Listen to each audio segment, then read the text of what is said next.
Dunki is a movie about illegal immigration starring the only Indian actor white people know, Shah Rukh Khan. It's also directed by the only Indian director white people know, Rajkumar Hirani, the director of Three Idiots.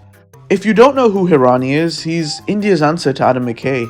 Both are directors who went from making wacky comedy films to more content-driven, quote-unquote, serious films that think they're smarter than they really are.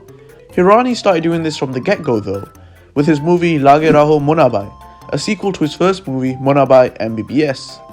The sequel was more political and was more of a social commentary than the first, but still had its humour and array of jokes.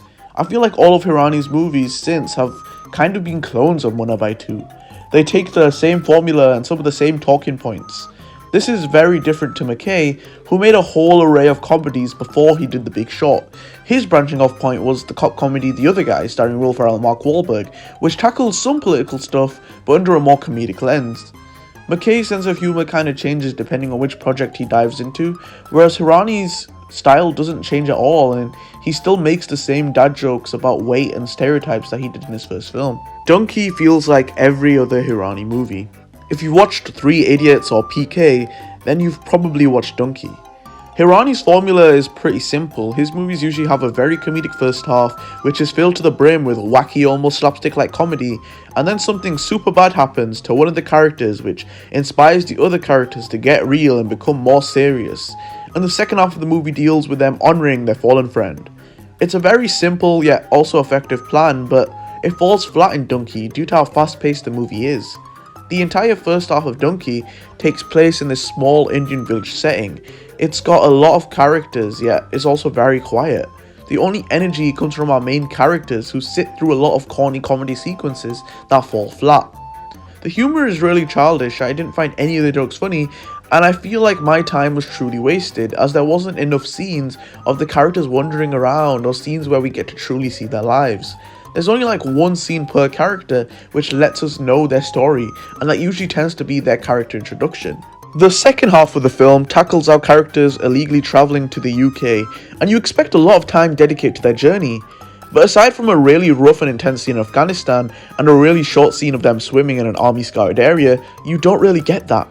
You don't even truly feel for the characters due to how rushed their journey feels, and the settings can feel rather generic because there's barely any meaningful interactions that occur besides in the areas I listed. If you want to watch a movie about illegal immigration and an emotional journey, honestly just watch Bajrangi Bhaijaan, starring Salman Khan. That movie tackles a similar thing, except you feel for the characters and their journey because they interact with the world around them. Soldiers start respecting Salman's character if they realize he doesn't give up, and they start respecting his determination. When Salu and Money go to towns on the way to Money's home, they interact with the people in these towns, and it immerses you in the journey. It makes you care for them and makes you happy when they reach their end goal. Due to how fast their journey to London was, you'd expect some interesting scenes in London and exploration of the place, right? Nope, you don't get that. The characters get to London, they're greeted by some comedic over-exaggerated caricatures of posh racists. We get a pretty good moment when they realise they've been lied to, but then that scene gets instantly forgotten and we get a wacky comedic wedding scene where Hardy chases a guy around. Haha, so silly, isn't that funny, guys?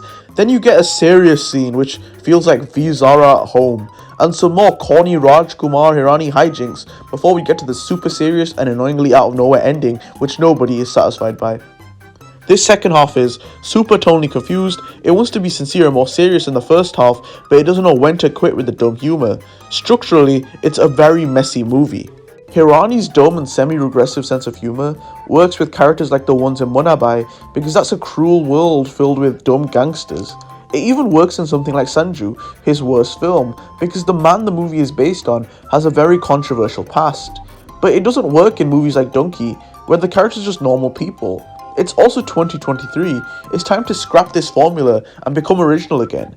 Go and make some new ideas and stop stealing them from your super old movies. The movie is also very muddy with its messaging of illegal immigration is harsh and certain countries aren't what you expected them to be, because half of the movie is shilling for Saudi, Dubai and Qatar Airways. All the big scenes happen in Jeddah Airport. Qatar Airways is the biggest sponsor of the film. These countries are not very nice to illegal South Asian immigrants. This is a movie about illegal Indian immigrants. They get screwed all the time in the Middle East and are forced to work shady jobs with no pay. Then again, this is the guy that made Sanju as a favour to his shady friend who needed his career saved. And the funniest thing is, if the movie looked good, I would have maybe given it a slight pass when it comes to structure or story, because visual storytelling can do a lot for a film, especially an Indian film. But this movie looks so bland and artificial. It's a really ugly looking movie with flat backgrounds, funny green screen work, really dull colour grading. It looks like the freaking announcement video for the movie. I'ma just play that on the screen. It's one of the worst looking things I've seen all year, and there's no stylistic intention for the look of the film. Hirani's work famously doesn't look very good. In fact, I feel like his only good looking movies are the Munnabai films. They have this really cool and genuine urban vibe. They aren't afraid to be colourful, and there's some really cool shot choices to keep the viewers' engagement during conversation scenes and such. They're the only sexy looking movies in his filmography. The rest of his movies look like this. Sanju came out in 2018. You weren't creatively restrained. Why does it look this bad? Look at this shot. It looks like a YouTube cooking tutorial video. What do I like about this film? I like the characters. I think they're pretty fun. Vicky is great in his cameo role. Your eyes automatically go to him from his entry to his exit. Japsi Panu as Manu feels like the real protagonist of the film.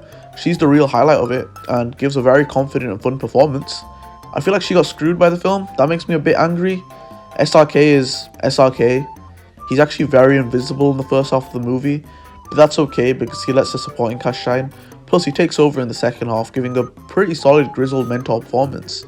His Punjabi accent sucks, and he does kind of feel like an Amir Khan stand-in, but he's decent. I thought the first half was paced very well. Even though I didn't like how comedy-centered it was, I still thought it flew by. In conclusion, Dunki is a very messy and tonally confused movie that tries to cater to Hirani's usual audience by giving them stuff they've already seen numerous times in his previous work. It relies heavily on his brand of humour and doesn't really stick the landing when it comes to the point it was trying to make. If you like his usual work, you may still like this. It ends on a baffling note though.